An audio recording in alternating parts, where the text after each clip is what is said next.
The story of the jewel necklace is a cherished tale from Buddhist teachings that highlights the virtues of generosity, compassion, and selflessness.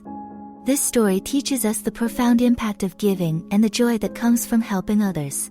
Once upon a time, in the kingdom of Varanasi, there lived a wealthy merchant named Samadhi. He was known for his immense wealth and his exquisite collection of jewels. Among his treasures was a magnificent necklace adorned with the finest gems, which he cherished deeply. One day, a severe drought struck the kingdom, causing widespread suffering. Crops failed, rivers dried up, and people struggled to find food and water. The king of Varanasi, distressed by the plight of his people, called upon his ministers and wealthy citizens to provide aid. Samadhi, moved by the suffering around him, decided to help. He remembered the precious necklace and thought about how it could be used to bring relief to those in need. Despite his attachment to the necklace, he resolved to donate it to the king to aid in the relief efforts.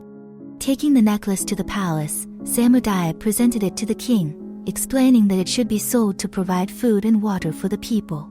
The king was deeply moved by Samadhi's generosity and immediately put the necklace up for sale.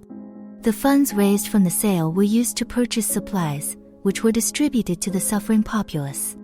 The people of Varanasi were greatly relieved and grateful for the aid they received. Samadhi's act of generosity became the talk of the kingdom, inspiring others to contribute what they could to help their fellow citizens. Word of Samadhi's selfless act reached the Buddha, who was residing nearby. The Buddha praised Samadhi's generosity and used his story as an example in his teachings. He explained that true generosity comes from a compassionate heart and that the joy of giving far surpasses the value of material possessions. The story of the jewel necklace reminds us that acts of generosity and compassion have the power to alleviate suffering and bring joy to both the giver and the receiver. It encourages us to cultivate a spirit of selflessness and to use our resources to help those in need. Thank you for joining us. If you found this story meaningful, please like, share, and follow for more stories of wisdom and growth.